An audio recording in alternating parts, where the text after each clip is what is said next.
the US ambassador to the UN, Mike Waltz, blamed Rwanda for the breach of the Trump-led peace deal between DRC and Rwanda.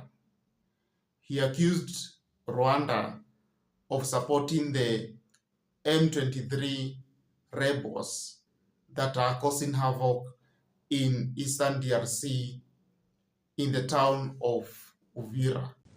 Rwanda has had strategic control of its proxy armed group, M23, as well as M23's political wing, the Congo River Alliance, or AFC, and has deployed M23 and the AFC to achieve Rwanda's geopolitical goals in eastern DRC. Kigali has been intimately involved in planning and executing the war in eastern DRC, providing military and political direction to M23 forces and AFC for years now. The Rwandan Defense Forces have provided materiel.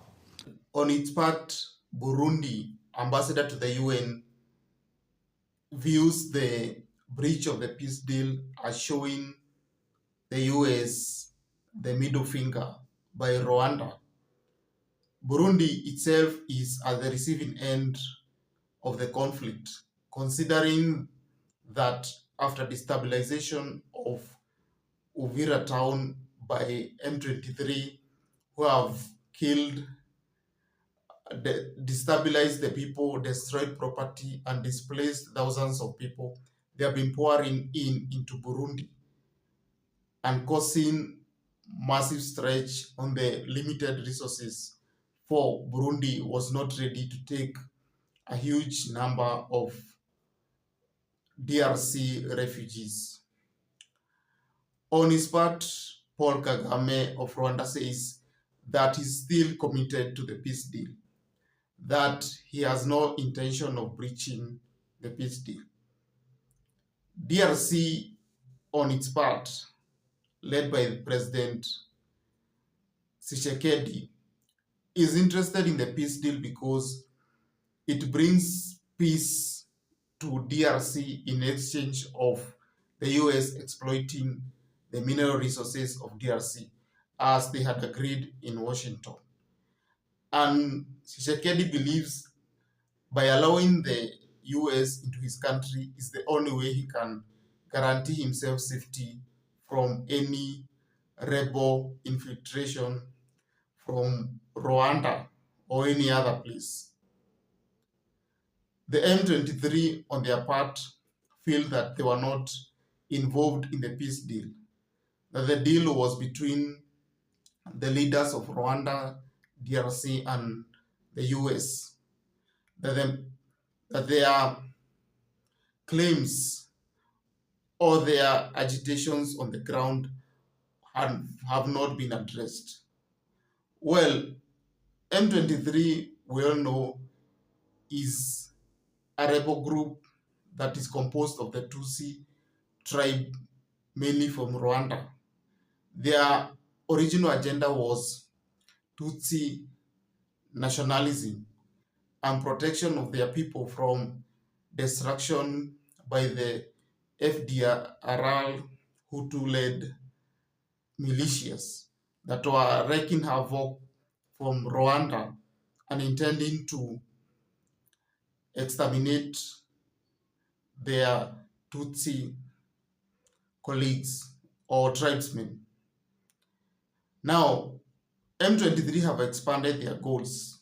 They feel that with the success of capturing towns like Goma in eastern DRC, controlling the mineral resources, especially cobalt and coltan, they can use these resources to expand south to regions of Katanga that are mineral rich with minerals like gold, and in the process move towards the capital, Kinshasa, and take away the government from the hands of the Congolese army.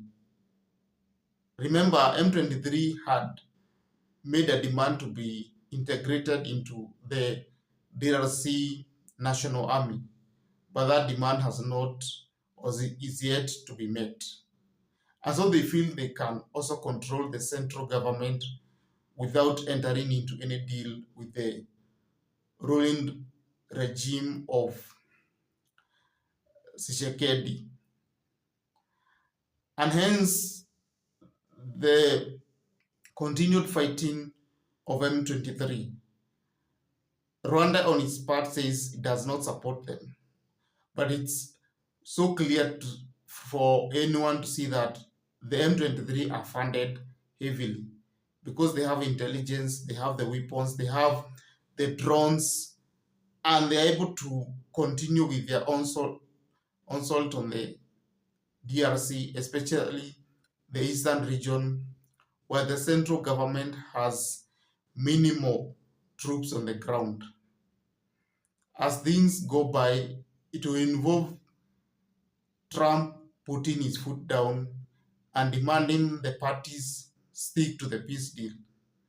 Otherwise, the war is continuing to escalate and the people are getting displaced and stretching resources in the neighboring Burundi.